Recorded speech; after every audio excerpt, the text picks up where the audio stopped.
तुम्ही कोणाला कळवलं या बाबतीत काय?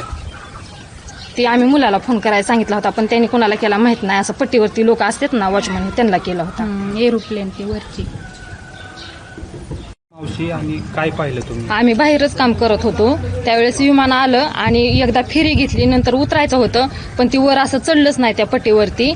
आणि ज्यावेळेस स्फोट झाला त्यावेळेस ती 2 बॉडी अशा साईडला पडल्या. तर त्या एक बॉडी अशी पूर्ण ही झाली होती आणि एका बॉडीचा तर चेहरा दिसत नव्हता, पूर्ण असं शरीर फुगलं होतं. तुम्ही हा अपघात पाहिला का डोळ्यांनी? हा, डोळ्यांनी पाहिलं. आम्ही घराच्या पाठीमागच काम चाललं होतं आमचं. नेमकं काय घडलं त्यावेळी? त्यावेळेस विमान गावाकडूनच येत होतं, असं खूप अंतराव खाली होतं, वरती नव्हतंच ती. त्यांनी उतरायचा प्रयत्न केला, पण ती दुसऱ्या फेरीला उतरायला गेल्यानंतर ती असं जागेवरच हे झालं, तिथं वरपट्टीवरती चढूच शकलं नाही. स्फोट खूप मोठा झाला का? खूप मोठा होता.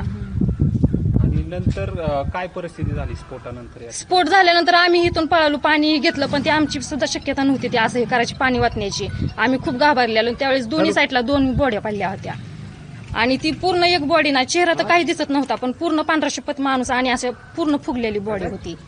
2 बॉड्या साईडला पडल्या, बाकीच्या बॉड्या पूर्ण आत होत्या आणि खूप मोठा जाळ होता तिथं. आम्ही लय घाबरलेलो.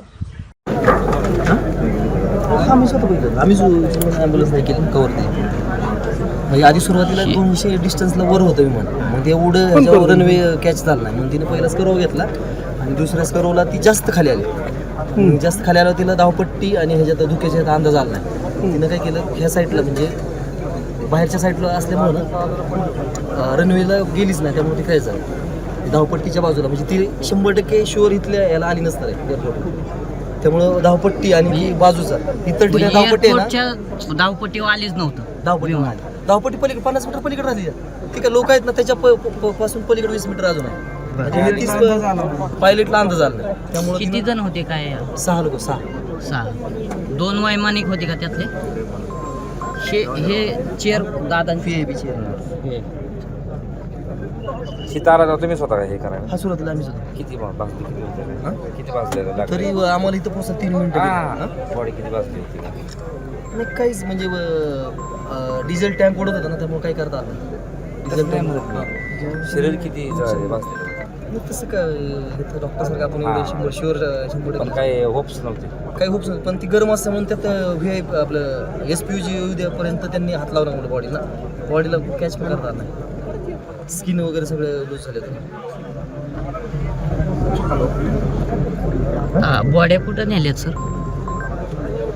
हातच हे होतं ना, ब्रेसलेट आणि ते दादांचे कपडे आहेत ना, त्याच्यावर सीट फिकली VIP ह्याला सेफ गार्ड असतं ना, सेफ गार्ड आहे ना, त्याच्यामुळे डिस्टन्स 30 ते 50 मीटरपर्यंत उडून जाते चेअर. इथे या इथं थोडं रक्त नॉर्मली झाली काय, कपड्याला जसं आहे ना तसंच.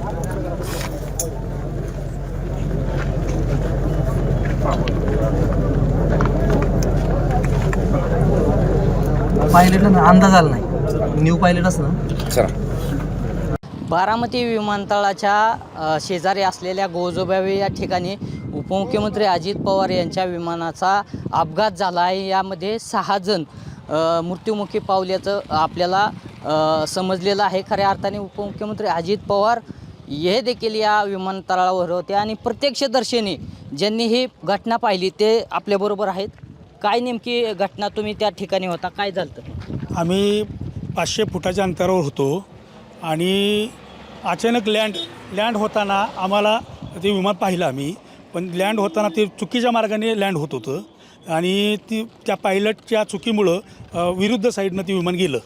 त्यामुळं ते फार मोठा स्फोट झाला. आम्ही 500 मीटरच्या अंतरात असल्यामुळं आम्हाला काही समजलं नाही काय घडलं हे आम्हाला माहिती नव्हतं. पण आम्ही जेव्हा इथं आलो त्या टायमिंगला सगळं विमान हे ना दुर्घटनाग्रस्त झालं होतं. खरं तर विमान ज्यावेळेस स्फोट झाला त्यावेळेस नेमकं कसा म्हणजे काय नेमकं झालं होतं? नेमकं फार मोठा स्फोट झाला, मोठा प्रचंड स्फोट झाला आणि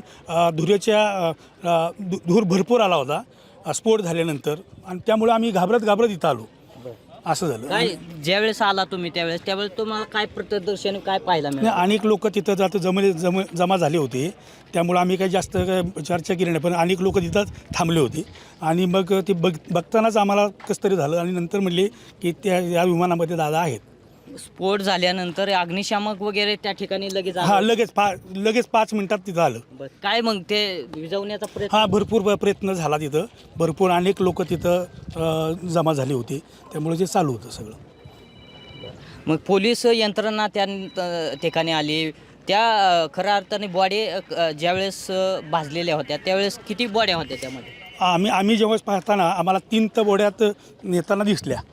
नंतर त्यांनी परत विझवताना नंतर मग काय 2-2 1-1 बॉडी घेऊन गेले. 5 बॉड्या. मग अजितदादा देखील त्या विमानात होते. त्यांचे तुम्हाला बॉडी वगैरे काही ते काही समजलं नाही. काही त्यात काय आम्हाला माहिती नव्हतं, पण फक्त याच्यामध्ये दादा आहेत एवढंच समजलं. 6 बॉड्या त्या ठिकाणी नेल्यात असं समजतंय. मग त्या बॉड्या नेत असताना तुम्हाला ते काय ओळखी वगैरे आलं? नाही, असं प्रथमदर्शनी वाटलं होतं, पण आता आपण ते सांगू शकत नाही. पण 1-4 बॉड्या तर घेऊन गेले आमच्यासमोर. काय नेमक्या भावना आहेत आता? आता ही सगळ्यात मोठी महाराष्ट्राची हानी आहे आणि त्या नेत्याशिवाय म्हणजे आम्हाला ते शब्दात बोलणं आम्हाला योग्य वाटत नाही. शब्द आमच्या पुढं नाही आहे. बोलताच येईना आम्हाला काही ह्या गोष्टी. तुम्ही काय सांगाल खरं अर्थाने अजितदादांच्या विमानाचा अपघात झालेला? काय नेमकी भावना काय आहेत? काय आता बोलू शकत नाही शब्दाची भावना. परमेश्वराने त्याला उदंड आयुष्य द्यावं एवढंच म्हणेन. आपण जर पाहिलं तर दुर्दैवी घटना या ठिकाणी घडलेली आहे आणि विमानाचा अपघात जो आहे तो वैमानिकाच्या चुकीमुळे झाल्याचा अंदाज जो आहे तो वर्तवण्यात आलेला आहे. या विमानामध्ये 6 जणांचा मृत्यू झाल्याची माहिती जी आहे ते समोर आलेली आहे. खऱ्या अर्थाने उपमुख्यमंत्री अजित पवार हे देखील या विमानात होते आणि त्यांची बॉडी देखील आपल्याला म्हणजे ज्यावेळेस त्यांचं जखमी जखमी अवस्थेमध्ये त्यांना हॉस्पिटलमध्ये नेण्यात आलेलं आहे. अद्याप माहिती समोर आलेली असली तरी अधिकृत माहिती समोर आलेली नाही. मात्र 6 जणांचा मृत्यू जो आहे तो या ठिकाणी झाल्याचं अधिकृत माहिती जी आहे ते सांगण्यात आलेली आहे. नवनाथ बोरकर, जय महाराष्ट्र न्यूज, बारामती.